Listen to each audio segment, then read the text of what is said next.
नमस्कार साथियों, स्वागत है आप लोगों का आपके अपने यूट्यूब चैनल एक्सीलेंट क्लासेज में। साथियों, उम्मीद करते हैं आप अच्छे होंगे और आपकी पढ़ाई बहुत ही अच्छी चल रही होगी।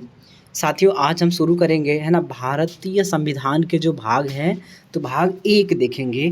भाग 1 अनुच्छेद 1 से 4 तक देखेंगे। तो आइए बिना विलम्ब किए क्लास को हम आगे बढ़ाते हैं। यदि अभी तक आपने चैनल को सब्सक्राइब नहीं किया है तो आपसे निवेदन है, चैनल को सब्सक्राइब कर लीजिएगा और अपने मित्रों में शेयर कर दीजिएगा।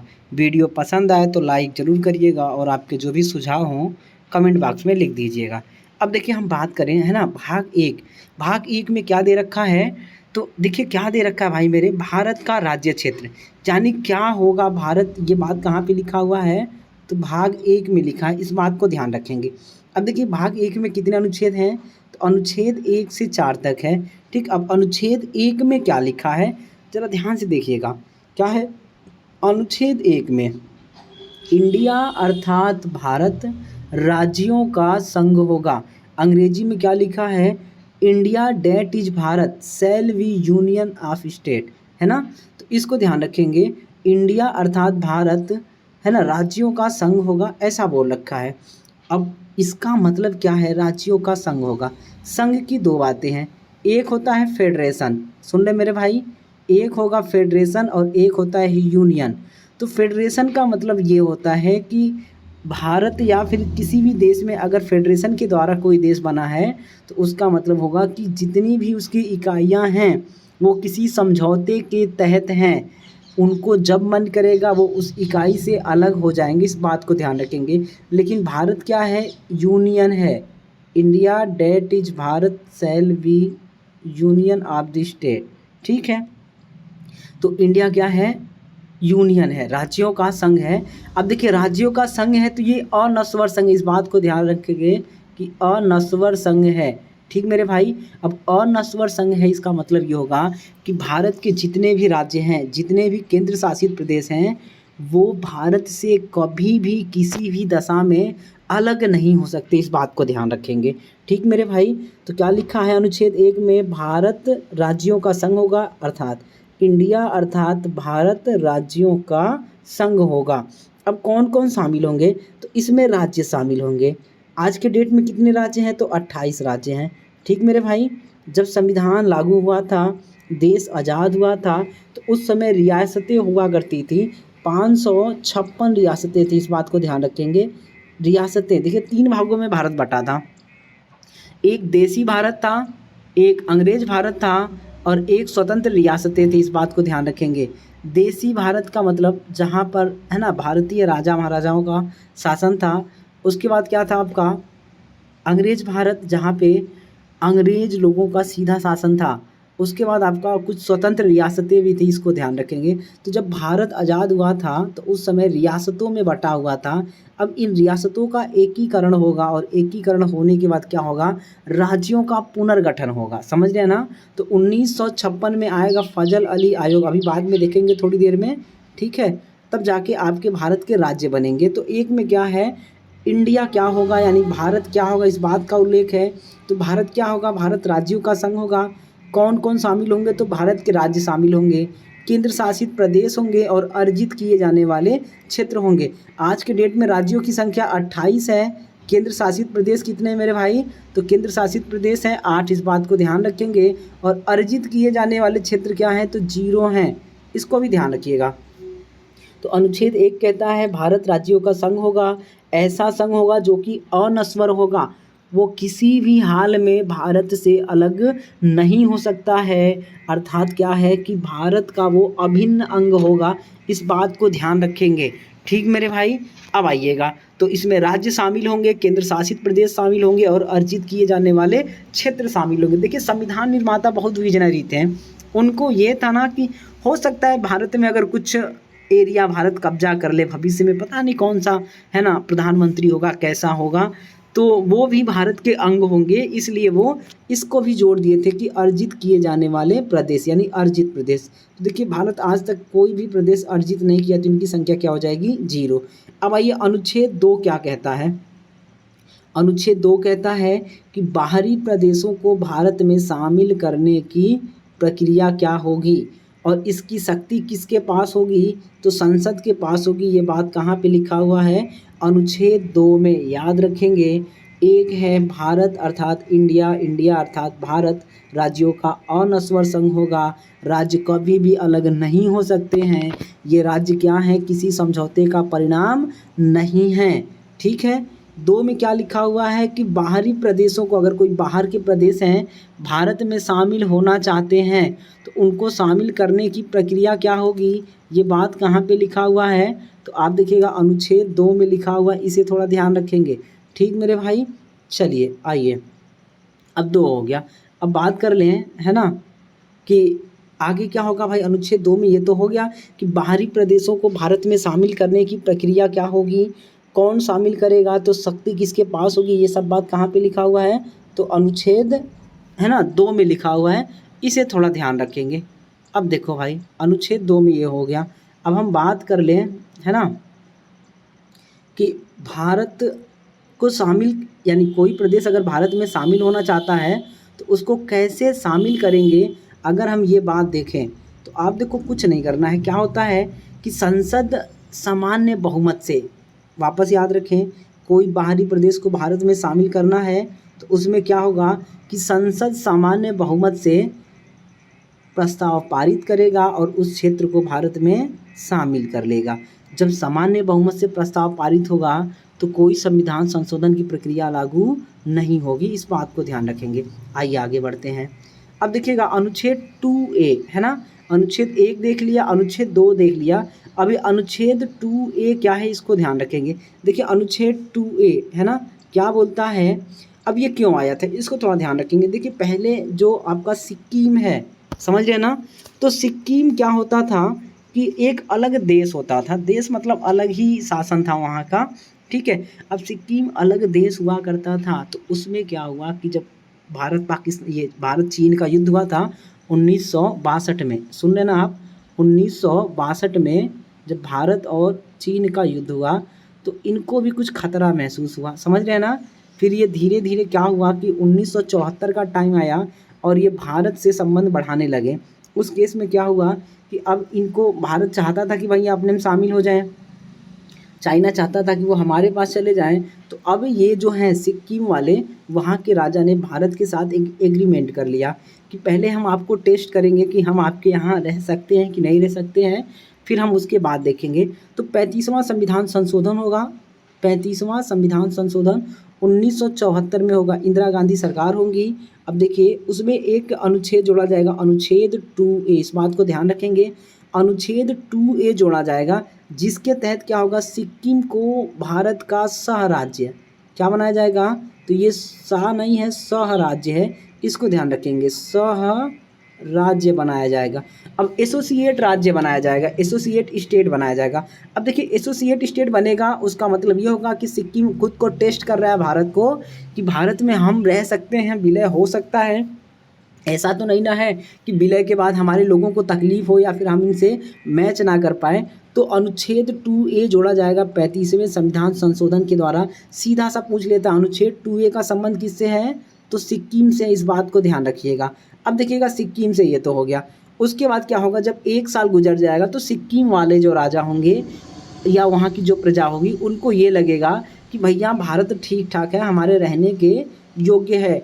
तो अब क्या होगा कि फिर से संविधान संशोधन होगा। देखिए वैसे तो जब कोई प्रदेश भारत में शामिल होगा तो संविधान में कोई संशोधन नहीं होता है, लेकिन हुआ क्या है कि एसोसिएट राज्य बना है, समझ रहे हैं ना, सह राज्य बनाइए, ये सा लिखा है, सा नहीं है, सह है। ठीक है। तो सह राज्य बनाया गया, इसलिए अनुच्छेद 2A जोड़ा गया था। और संविधान संशोधन कौन सा था, तो 35वां संविधान संशोधन था। कब आया था, तो 1974 में। इसको ध्यान रखेंगे।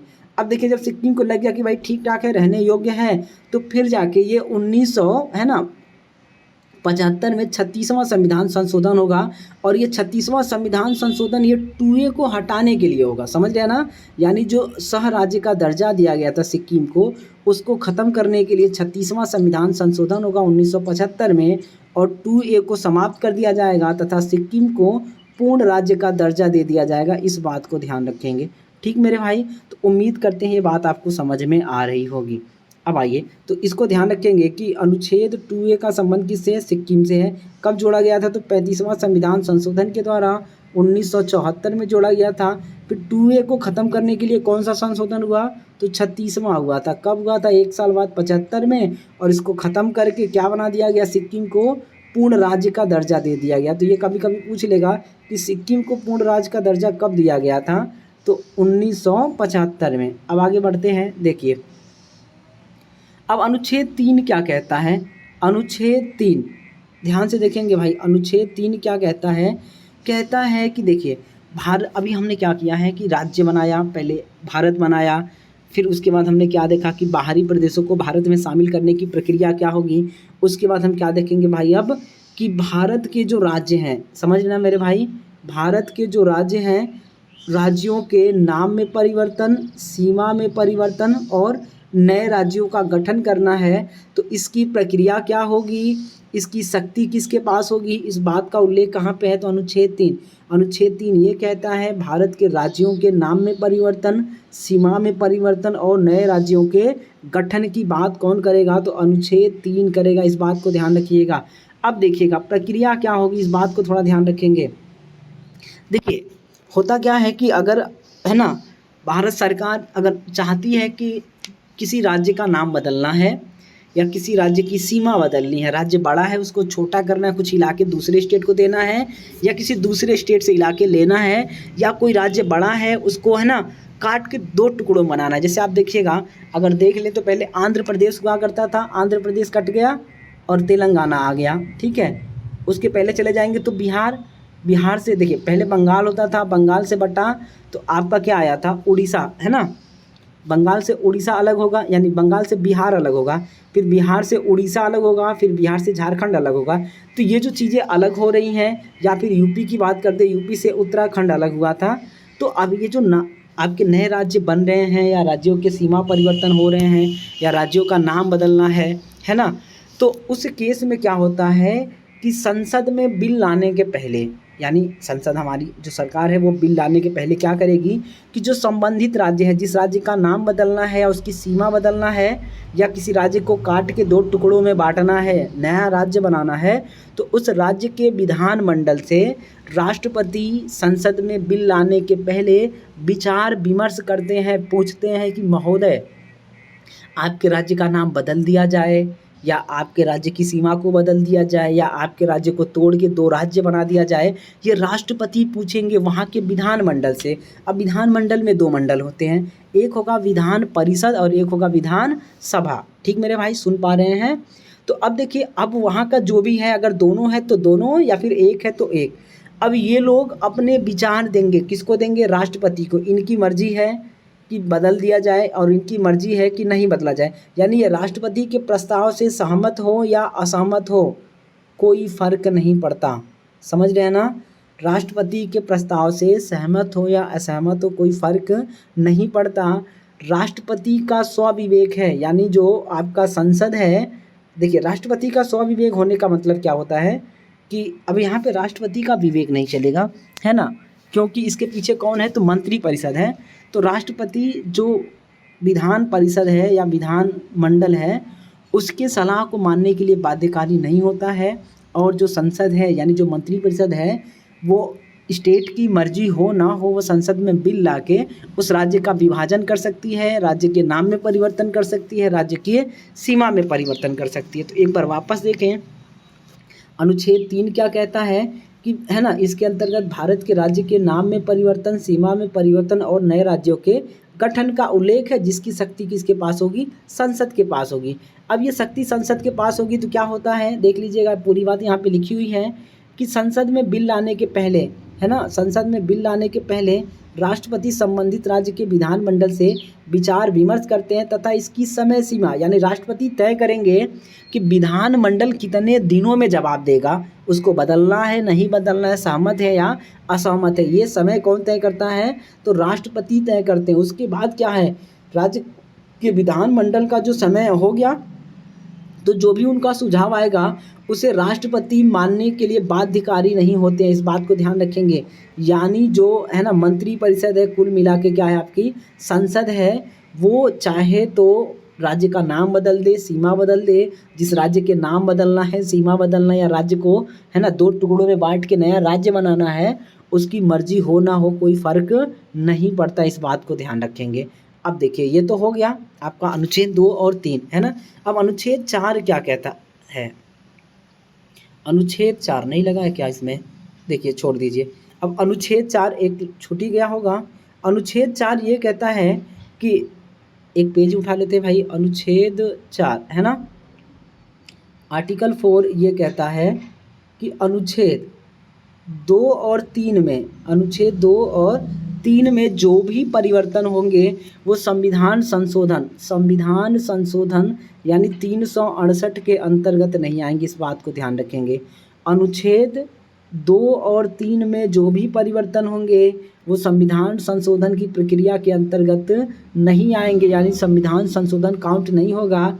ये बात कहाँ पे लिखी हुई है? तो अनुच्छेद 4 में लिखी हुई है, इस बात को ध्यान रखेंगे। वापस सुने, अनुच्छेद 1 ये कहता है भारत के राज्य क्षेत्र का उल्लेख करता है। भारत के राज्य क्षेत्र में कौन होगा? इंडिया यानी भारत राज्यों का संघ होगा। ये राज्य अनस्वर संघ होंगे जो भारत से कभी भी अलग नहीं हो सकते और किसी समझौते का परिणाम नहीं है। ये 1 में बात लिखा था। अनुच्छेद 2 में क्या लिखा था कि है ना बाहरी प्रदेशों को भारत में शामिल करने की प्रक्रिया क्या होगी, ये अनुच्छेद 2 में लिखा था, इस बात को ध्यान रखेंगे। इसकी शक्ति संसद के पास होगी और संसद सामान्य बहुमत से प्रस्ताव लाकर किसी भी बाहरी प्रदेश को जो भारत में मिलना चाहता है उसे शामिल कर सकती है। इसके लिए संविधान में संशोधन की कोई आवश्यकता नहीं होगी। ठीक मेरे भाई।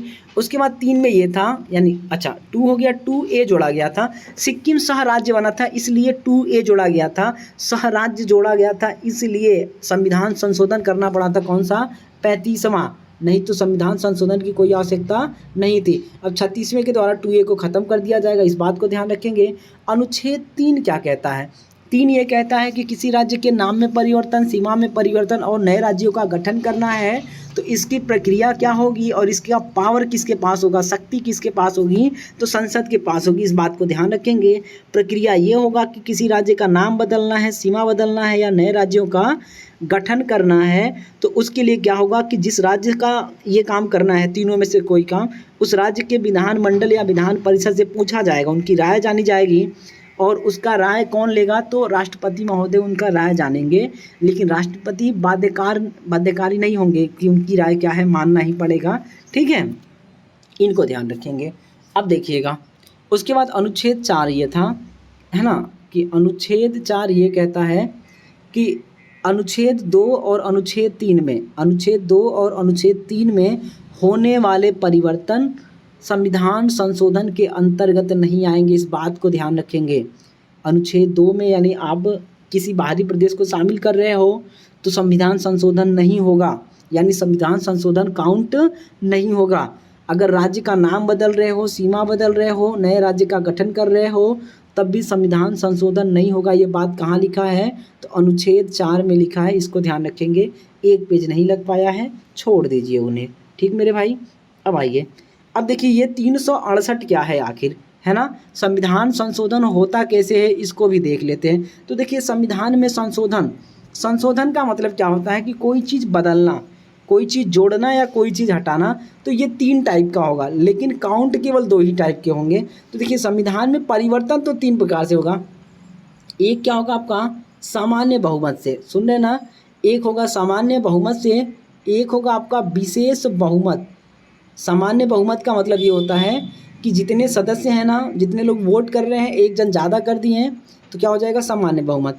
आधा से एक अधिक, सामान्य बहुमत को क्या बोलते हैं? आधा से एक अधिक। लेकिन विशेष बहुमत क्या होगा? इसको ध्यान रखेंगे कि सदन की कुल सदस्य संख्या का बहुमत होना चाहिए और उपस्थित व मतदान करने वालों का 2/3 बहुमत होना चाहिए। तो अगर इससे कोई बिल पास होगा तो वो क्या होगा? विशेष बहुमत के अंतर्गत होगा।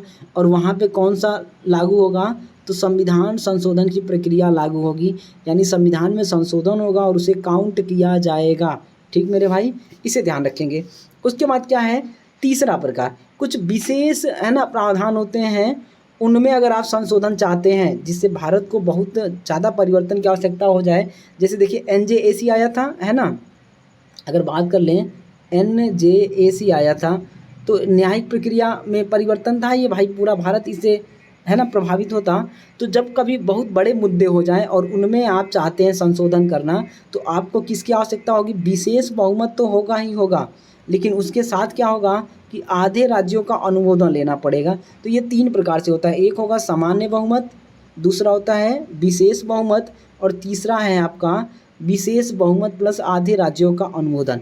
तो एक बात ध्यान रखेंगे, जितने भी संशोधन सामान्य बहुमत से होंगे, संविधान में तो कुछ जोड़ा या घटाया जाएगा, मगर वो 368 के अंतर्गत नहीं आएगा, यानी वो काउंट नहीं होगा कि कौन से नंबर का संविधान संशोधन है। सामान्य वाले काउंट नहीं होते हैं, मगर अगर विशेष बहुमत से कोई परिवर्तन हो रहा है तो वो संविधान संशोधन के अंतर्गत काउंट होगा, इसी को संविधान संशोधन वाले में काउंट कर लेंगे। उसके बाद क्या होगा, अगर विशेष बहुमत और आधे राज्यों के अनुमोदन की आवश्यकता है तो वो भी किससे काउंट होगा?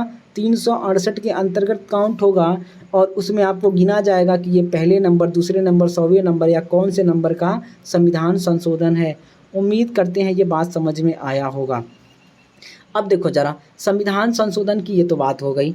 अब बात करेंगे, जैसे मान लो सरकार कोई बिल लाती है, समझ गया ना, एक पेज उठा लेते हैं, है ना, उठ जा भाई। सरकार कोई बिल लाती है, अब लोकसभा में बिल है, जैसे मोदी साहब हैं आज के डेट में, है ना, तो मोदी जी बिल लाते हैं।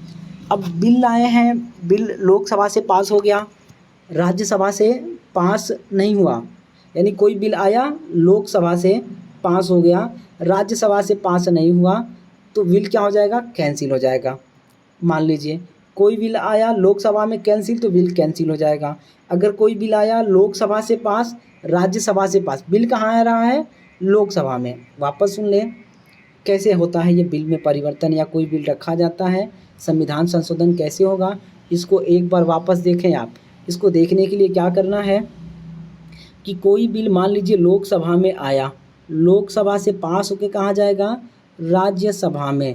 लोकसभा से पास हुआ, राज्यसभा में पास हो गया, तो वो जाएगा कहाँ? राष्ट्रपति के पास, राष्ट्रपति के पास जाएगा। ठीक, अब राष्ट्रपति के पास जाएगा तो राष्ट्रपति अगर हस्ताक्षर करेंगे तो बिल कानून बनेगा, और नहीं करेंगे तो रद्द हो जाएगा।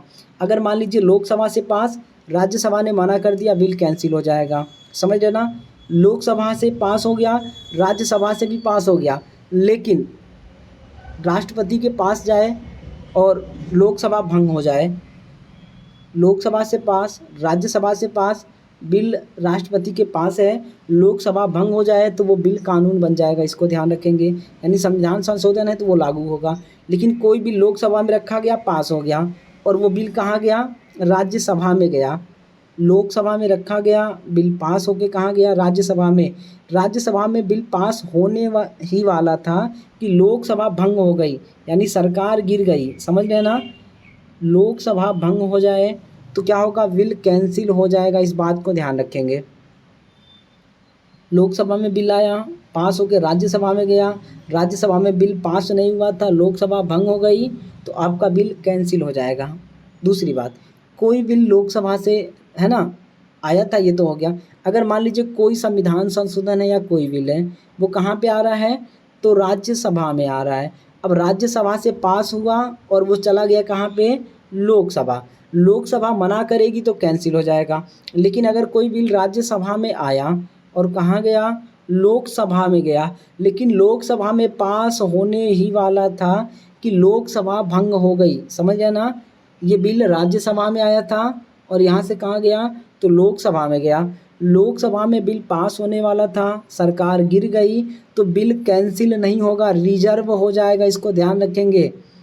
राज्यसभा से कोई बिल आएगा, राज्यसभा से पास होने के बाद लोकसभा में जाएगा, तो अगर लोकसभा भंग हो जाएगी तो बिल रिजर्व हो जाएगा, यानी जब अगली लोकसभा चुन के आएगी, जब अगला सरकार बनेगा, तो ये बिल वापस लोकसभा में जाएगा, और अगर पास हो गया तो पास होगा और फेल हो गया तो ख़त्म हो जाएगा, इसको ध्यान रखेंगे। तो मोटा मोटा हमने क्या देखा है, सुन लीजिएगा। हमने ये देखा है कि, है ना, संविधान संशोधन की प्रक्रिया क्या होगी, 368 कब लागू होगा? जब कोई भी बिल पर विशेष बहुमत से पास हो जाए या विशेष बहुमत प्लस आधे राज्यों के अनुमोदन से पास हो जाए, तो वहाँ पर संविधान संशोधन की प्रक्रिया 368 लागू होगी। ठीक, हमने अनुच्छेद 1 से 4 तक देखा है। 1 से 4 तक हमने क्या देखा है कि 1 में देखा है भारत राज्यों का संघ होगा। उसके बाद हमने क्या देखा है कि 2 में बाहरी प्रदेशों को भारत में शामिल करने की प्रक्रिया। फिर 2A में हमने देखा सिक्किम के बारे में उल्लेख है। फिर हमने 3 में देखा अनुच्छेद 3 में कि राज्यों के नाम में परिवर्तन, सीमा में परिवर्तन और नए राज्यों का गठन करना है तो प्रक्रिया क्या होगी, शक्ति किसके पास होगा। 4 में हमने ये देखा है कि अनुच्छेद 2 और 3 में जो भी परिवर्तन होंगे 368 के अंतर्गत नहीं आएंगे, ठीक है, इसको ध्यान रखेंगे। उसके बाद देखिएगा अब 368 की प्रक्रिया क्या होगी, सामान्य बहुमत वाले 368 में नहीं आते हैं, यानी ये संविधान संशोधन काउंट नहीं होंगे, लेकिन विशेष बहुमत से है तो काउंट होगा, और विशेष बहुमत प्लस आधे राज्यों के अनुमोदन से है तो काउंट होगा, और इसमें 368 में ये गिना जाएगा, इसको ध्यान रखेंगे। अब आओ भैया, ये तो हो गया। अब उसके बाद देखिएगा, अब भाई अनुच्छेद 3 में क्या कह रखा है कि नए राज्यों का गठन है, राज्यों के नाम में परिवर्तन है, सीमा में परिवर्तन है। तो अब इसके लिए क्या हुआ था, जब देश आज़ाद हुआ था तो सब कुछ रियासतों में बटा हुआ था। अब रियासतों में बटा हुआ था तो इसके लिए क्या हुआ कि एक आयोग बनाया गया। देखिए, लोग अलग अलग क्षेत्रीय मुद्दों में देश का विभाजन यानी राज्यों का गठन चाहते थे। तो उस समय भाषा के आधार पर, सुन रहे ना, भाषा के आधार पर राज्यों के गठन की मांग चल रही थी। बहुत ज़ोरों से मांग था कि जो भी राज्यों का निर्माण हो वो किसके आधार पे हो, भाषा के आधार पे हो। तो अब इसके लिए देखिए क्या होगा, मांग की जांच करने के लिए एक कमेटी बनाई जाएगी, उसको ध्यान रखेंगे। यानी भाषा के आधार पर राज्यों के पुनर्गठन की मुद्दे पर अध्ययन के लिए संविधान सभा ने नवंबर 1947 को एस.के. धर आयोग, ये एस.के. धर कौन थे, तो इलाहाबाद हाई कोर्ट के सेवानिवृत्त जज थे, इनको ध्यान में रखेंगे। तो इनकी अध्यक्षता में एक आयोग बनेगा, एस.के. धर आयोग। कब बनेगा, 1947 में। और ये जांच करेगा कि भाई क्या भाषा के आधार पर राज्यों का गठन होना चाहिए। तो अब देखिएगा, आयोग 47 में बना है, 1 साल काम करेगा, समझ रहे हैं ना। उसके बाद क्या होगा, अपनी रिपोर्ट देगा। रिपोर्ट में क्या कहा जाएगा, इसको ध्यान रखेंगे। रिपोर्ट में ये कहा जाएगा कि जो है ना भाषाई आधार पर राज्यों के गठन की मांग हो रही है तो वो जायज़ है और आपको उस पर कर देना चाहिए। अब देखिए, अब क्या होगा कि भाषा के आधार पर राज्यों के गठन है ना की बात कौन करेगा, तो एस.के. धर आयोग करेगा कि ठीक है कर दीजिए, कोई दिक्कत की बात नहीं है। लेकिन क्या होगा, एस.के. धर आयोग की जो रिपोर्ट होगी उसकी समीक्षा के लिए 1948 में जयपुर में है ना कांग्रेस के अधिवेशन में 3 सदस्यों वाली समिति का गठन होगा, जिसमें जवाहरलाल नेहरू होंगे, वल्लभ भाई पटेल होंगे और पट्टाभी सीतारमैया शामिल होंगे, जिसको जेवीपी याद रखेंगे। भाषा के आधार पर राज्यों के गठन की बात कौन कर रहा है, तो एस.के. धर आयोग कर रहा है। कब कर रहा है, ठीक है, तो ये 1948 में रिपोर्ट देगा। 48 में इनकी रिपोर्ट की जांच करने के लिए 3 सदस्यों का एक है ना समिति बनेगा, जिसमें जवाहरलाल नेहरू होंगे, वल्लभ भाई पटेल होंगे और पट्टाभी सीतारमैया होंगे। इस समिति को क्या बोलेंगे, है ना, तो जेवीपी बोलेंगे, इसको ध्यान रखेंगे। अब देखिए, जो जेवीपी है ये समिति क्या बोलेगा कि भाषा के आधार पर राज्यों का पुनर्गठन करना ठीक नहीं है, समझ गए ना। जेवीपी क्या बोलेगा कि है ना एस.के. धर आयोग द्वारा सिफारिश भाषा के आधार पर राज्यों के पुनर्गठन को स्वीकार यानी अस्वीकार है, यहाँ पे अ गायब हो गया है, अस्वीकार कर देगा, इस बात को ध्यान रखेंगे। और राष्ट्र की सुरक्षा, एकता, संपन्नता के आधार पर राज्यों के पुनर्गठन की बात करेगा कौन, जेवीपी, जवाहरलाल नेहरू, वल्लभ भाई पटेल और पट्टाभी सीतारमैया। यानी एस.के. धर कहे थे कि भाषा के आधार पर राज्यों को बनाना है, मगर जेवीपी वाले कहेंगे कि भाषा के आधार पर हम राज्यों का पुनर्गठन नहीं कर सकते, इससे देश की एकता और अखंडता को खतरा होगा। हमें क्या करना होगा कि राष्ट्र की सुरक्षा, एकता, अखंडता और संपन्नता के आधार पर राज्यों का पुनर्गठन करना चाहिए, इस बात को ध्यान रखेंगे। अब देखिए, यानी जेवीपी ने इस आयोग की रिपोर्ट को खारिज कर दिया। अब खारिज करेंगे तो प्रदर्शन होना चालू हो जाएगा। अब ये प्रदर्शन कहाँ होगा, तो दक्षिण भारत में होगा, याद रखेंगे। प्रदर्शन कहाँ होगा, दक्षिण भारत में जो तेलुगु भाषी लोग होंगे वहाँ पे बहुत व्यापक पैमाने पर प्रदर्शन होगा, और उसके जो नेता होंगे वो रामल्लू होंगे, है ना। रामल्लू के नेतृत्व में तेलुगु भाषी लोग अलग राज्य की मांग के लिए आंदोलन करेंगे। अब उसमें क्या होगा कि रामल्लू है ना आमरण अनशन पर चले जाएंगे, भूखे प्यासे ये कुछ दिन अनशन करेंगे, लगभग है ना 40-45 दिन करते हैं। उसके बाद इनकी मृत्यु हो जाएगी 15 दिसंबर 1952 को इनका मृत्यु हो जाएगा। और मृत्यु होने के कारण देखिए कब हो रहा है, 15 दिसंबर 1952। तो जो आंदोलन है वो उग्र हो जाएगा। उग्र हो जाएगा तो अंततः जो जवाहरलाल नेहरू होंगे, भारत के प्रधानमंत्री होंगे, तो 1 अक्टूबर 1953 को जवाहरलाल नेहरू को फिर क्या करना पड़ेगा, भाषा के आधार पर अलग आंध्र प्रदेश राज्य का गठन करने की मंजूरी देना पड़ेगा। इस बात को ध्यान रखेंगे। ठीक मेरे भाई, पहले कौन आया था, तो एस.के. धर आयोग भाषा के आधार पर बोला था कि कर दीजिए। फिर आएंगे JVP जवाहरलाल नेहरू, पटेल साहब और पट्टाभी सीतारमैया, ये बोलेंगे कि भाषा के आधार पे नहीं करना है। लेकिन क्या होगा, आंदोलन होगा, प्रदर्शन होगा, तो उसमें क्या होगा, एक रामल्लू साहब होंगे और इनके नेतृत्व में क्या हो जाएगा कि अलग तेलुगु भाषी लोगों के लिए राज्य की डिमांड होगी। इनका मृत्यु हो जाएगा 15 दिसंबर 1952 को। फिर आंदोलन भड़क जाएगा और भड़कने के कारण क्या होगा कि 1 अक्टूबर 1953 को जवाहरलाल नेहरू है ना अलग आंध्र प्रदेश राज्य का गठन की मंजूरी देंगे भाषा के आधार पर। ठीक है, इस बात को ध्यान रखेंगे। तो भाषा के आधार पर गठित होने वाला भारत का पहला जो राज्य होगा वो कौन सा हो जाएगा, आंध्र प्रदेश हो जाएगा। इस बात को ध्यान रखिएगा, ये बहुत पूछा जाता है कि भाषा के आधार पर गठित होने वाला भारत का पहला राज्य कौन सा है, तो आंध्र प्रदेश हो जाएगा। इसको ध्यान रखेंगे। जब गठित हुआ था तो उसकी राजधानी कहाँ थी, कुरनूल बनाई गई थी। इसको ध्यान रखें। अब देखिए गठन हो गया, गठन हो गया तो उसके साथ ही क्या करेंगे, ये है ना जवाहरलाल नेहरू साहब एक आयोग बनाएंगे जिसको फजल अली आयोग बोलते हैं। राज्य पुनर्गठन हेतु एक फजल अली आयोग बनाएंगे और फजल अली आयोग के अकॉर्डिंग ही भारत में राज्यों का पुनर्गठन होगा। इस बात को ध्यान रखेंगे। आयोग कब बनेगा, तो देखिए 1 दिसंबर को वो अलाउड किए हैं, है ना, तो अब होगा 22 दिसंबर 1953 को, 22 दिसंबर 1953 को फजल अली की अध्यक्षता में राज्य पुनर्गठन आयोग का गठन किया जाएगा। ये सवाल सबसे ज़्यादा बार पूछा गया है राज्यों के पुनर्गठन से लेकर। 2 ही सवाल पूछे जाते हैं, एक आंध्र प्रदेश वाला कि भाषा के आधार पर कौन गठित हुआ था, तो आंध्र प्रदेश। फजल अली आयोग किस कमीशन के अध्यक्ष हैं, तो राज्य पुनर्गठन आयोग। या फिर पूछ लेगा उल्टा कि राज्य पुनर्गठन आयोग के अध्यक्ष कौन थे, तो फजल अली, है ना। इसको ध्यान रखेंगे। कब गठन हो रहा है, 1953 में होगा। और रिपोर्ट कब देंगे, ये देखिएगा 30 सितंबर 1955 में अपनी रिपोर्ट देंगे। और इनके रिपोर्ट के आधार पर अब भारत में राज्यों का गठन होगा। ये रिपोर्ट में क्या क्या सिफारिश किए थे उनको देख लीजिएगा। फजल अली साहब ने ये कहा कि केवल भाषा और संस्कृति के आधार पर राज्यों का पुनर्गठन करना ठीक नहीं है। समझ रहे हैं ना। राज्यों के पुनर्गठन में राष्ट्रीय सुरक्षा और वित्तीय प्रशासकीय आवश्यकताओं तथा पंचवर्षीय योजनाओं की सफलता को भी ध्यान में रखा जाना चाहिए। इन्होंने कहा कि भाषा के आधार पर अगर आप बनाएंगे तो ये भारत की एकता और अखंडता के लिए ठीक नहीं है।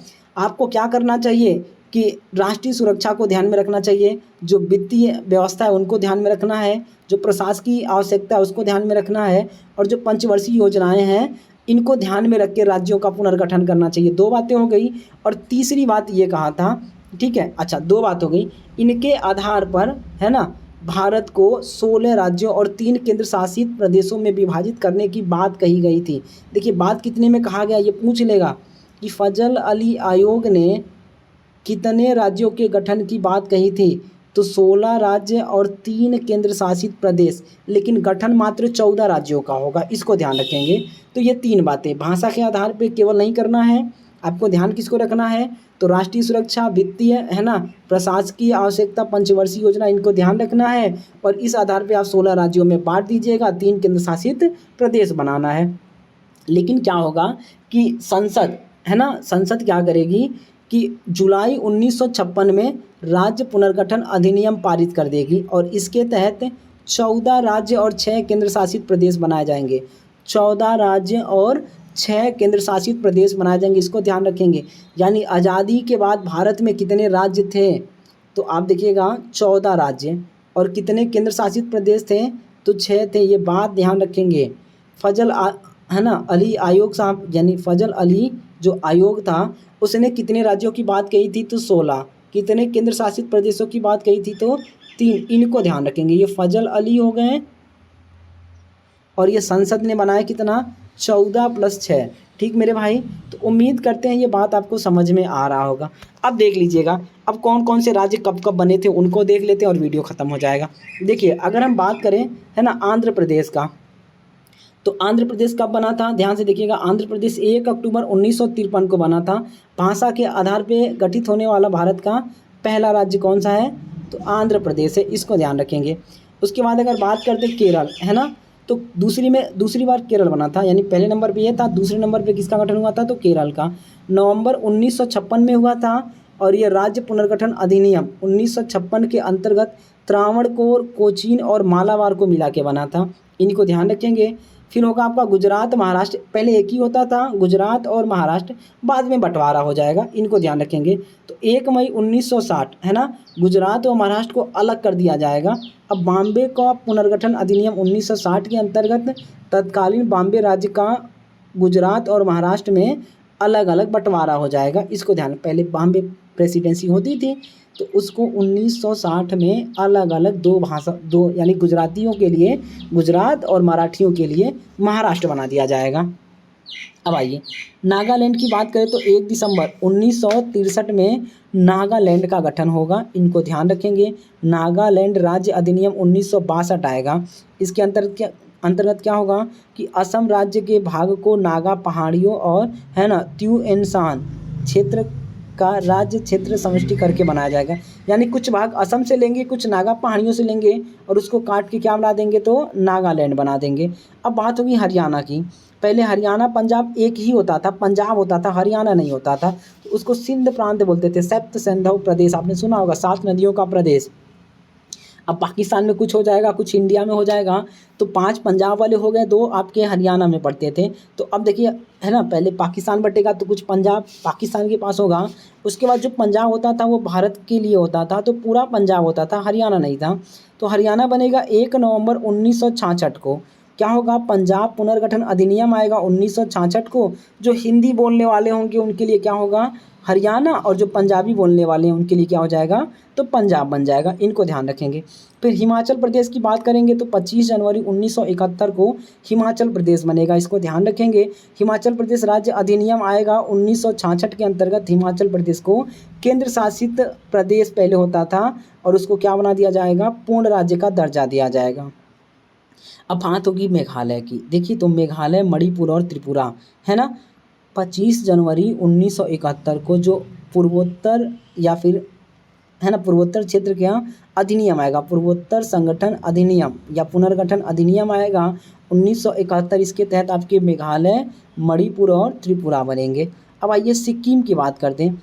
सिक्किम देखिए तो आ रहा है ना, ये 2A जोड़ा गया था, तो 26 अप्रैल 1975 को पूर्ण राज्य का दर्जा मिलेगा। उसके पहले एसोसिएट राज्य हुआ करता था, कौन सा, सिक्किम, इसको ध्यान रखेंगे। उसके बाद मिजोरम है, तो मिजोरम कब बनेगा भाई मेरे, तो देखिएगा, है ना, 26 अप्रैल, ये मिजोरम कहा गया, 20 फरवरी 1987 को मिजोरम बनेगा और पूर्ण राज्य का दर्जा होगा, इसको ध्यान रखेंगे। उसके बाद बात करेंगे अरुणाचल। अरुणाचल 20 फरवरी 1987 को बन जाएगा। अरुणाचल प्रदेश राज्य अधिनियम 1986 के अंतर्गत, है ना, संघ राज्य क्षेत्र से पूर्ण, यानी पहले ये यूटी होता था, केंद्र शासित प्रदेश अरुणाचल, उसको पूर्ण राज्य का दर्जा दिया जाएगा कब, तो आपका 20 फरवरी 1987 को। उसके बाद देखिए गोवा। गोवा की बात करेंगे तो 30 मई 1987 को गोवा, दमन और दीव का पुनर्गठन होगा और गोवा पहले केंद्र शासित प्रदेश होता था, ठीक है, उसको पूर्ण राज्य बना दिया जाएगा कब, तो 1987 में।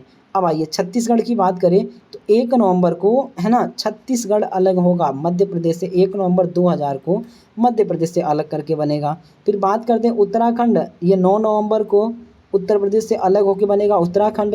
उसके बाद बात करते हैं हम झारखंड का, तो झारखंड कब बनेगा, 15 नवंबर 2000 को, है ना, किससे बनेगा, तो बिहार से अलग होकर झारखंड बनेगा। फिर बात करेंगे तेलंगाना। तेलंगाना कब बनेगा, तो 2 जून 2014 को, इस बात को ध्यान रखेंगे।